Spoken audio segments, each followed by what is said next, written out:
رضی اللہ تعالی عنہ قال بینما رسول اللہ صلی اللہ علیہ وسلم یصلی باصحابہ اذ خلعنا علیہ فوضعهما عن يساره فلما رأى ذلك القوم ألقوا نعالهم فلما قضى رسول الله صلى الله عليه وسلم صلاته قال ما حملكم على إلقاء نعالكم قالوا رأيناك ألقيت عليك فألقينا نعالنا فقال رسول الله صلى الله عليه وسلم إن جبريل أتاني فأخبرني أن فيهما قدرا أو قال أذى وقال إذا جاء أحدكم إلى المسجد فلينظر فإن رأى في نعليه قدرا أو أذى فليمسحه وليصلي فيهما رواه أبو داود في كتاب الصلاة. سامعین کرام، راوی حدیث ابو سعید خدری رضی اللہ تعالیٰ عنہ کہتے ہیں کہ ایک مرتبہ اللہ کے نبی صلی اللہ علیہ وسلم صحابہ اکرام کو صلاۃ کی ادائیگی کروا رہے تھے، نماز پڑھا رہے تھے کہ دوران صلاۃ ہی نبی کریم صلی اللہ علیہ وسلم نے اپنے دونوں جوتوں کو نکال کر کے بائیں سائڈ میں رکھ دیا، نماز ہی کی حالت میں۔ لہذا جب صحابہ کرام نے رسول اکرم صلی اللہ علیہ وسلم کو نعال نکالتے ہوئے دیکھا تو انہوں نے بھی اپنے اپنے جوتے اتارے اور بائیں سائڈ رکھ دیا۔ رسول اکرم صلی اللہ علیہ وسلم جب صلاۃ سے فارغ ہوئے تو آپ نے دیکھا کہ سبوں نے اپنے اپنے جوتے نکال کے رکھ دیے۔ رسول اکرم صلی اللہ علیہ وسلم نے صحابہ کرام سے سوال کیا کہ ما حملکم علی القاء نعالکم، تم لوگوں نے اپنے جوتے کیوں اتار دیے؟ صحابہ کرام نے جواب دیا کہ اللہ کے نبی صلی اللہ علیہ وسلم، ہم نے آپ کو جوتوں کو اتارتے ہوئے دیکھا، ہم نے بھی اپنے اپنے جوتے اتار دیے۔ اللہ کے نبی صلی اللہ علیہ وسلم نے اس کے بعد فرمایا، وجہ بتلائی کہ میں نے جوتے کیوں اتارے تھے۔ فرمایا کہ صلاۃ ہی کی حالت میں میرے پاس جبریل آئے تھے اور انہوں نے فرمایا کہ آپ کے دونوں جوتوں میں گندگی لگی ہوئی ہے، اس لیے میں نے اپنے جوتے اتارے تھے۔ اس کے بعد اللہ کے نبی صلی اللہ علیہ وسلم نے صحابہ کرام کو ایک اصول دیا کہ تم میں سے جب کوئی بھی آدمی صلاۃ ادا کرنے کے لیے مسجد کے اندر آئے یا صحرا بیابان میں یا کہیں بھی صلاۃ ادا کرنا چاہے تو اسے چاہیے کہ وہ سب سے پہلے اپنے جوتوں کو چیک کر لے، یعنی اگر ان جوتوں کے اندر گندگی لگی ہے تو ان کی صفائی کر لے اور اس کے بعد ان دونوں جوتوں کو پہن کر کے صلاۃ ادا کر لے۔ سامعین کرام، یہ حدیث کا ترجمہ تھا۔ آئیے اس حدیث سے ہم اور آپ چند مسائل کا استنباط کرتے ہیں۔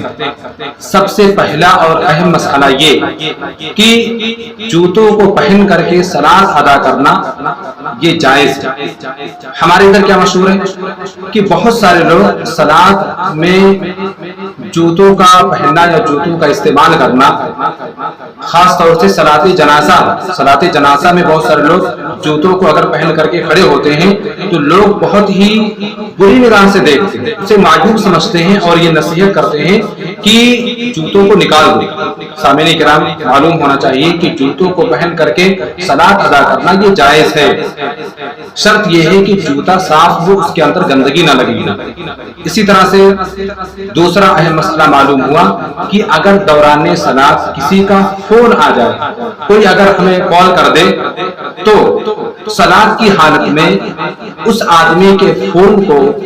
ڈسکنیکٹ کر سکتے ہیں، یعنی موبائل کو جیب سے نکال کر کے اور کاٹ کر کے اس کو دوبارہ جیب کے اندر رکھ سکتے ہیں۔ اتنی سی حرکت سے صلاۃ باطل نہیں ہوگی، اس لیے کہ اللہ کے نبی صلی اللہ علیہ وسلم نے دوران صلاۃ ہی اپنے دونوں جوتوں کو نکال کر کے بائیں سائڈ میں رکھا تھا، ہے نا۔ تو اس سے ایک مسئلہ یہ معلوم ہوتا ہے کہ اگر دوران صلاۃ کوئی فون کر دے، کال کر دے، تو اس کے فون کو نماز ہی کی حالت میں ڈسکنیکٹ کر کے جیب سے نکال کر کے پھر جیب میں رکھا جا سکتا ہے۔ اتنی سی حرکت سے صلاۃ باطل نہیں ہوگی۔ اور تیسرا اہم مسئلہ یہ معلوم ہوتا ہے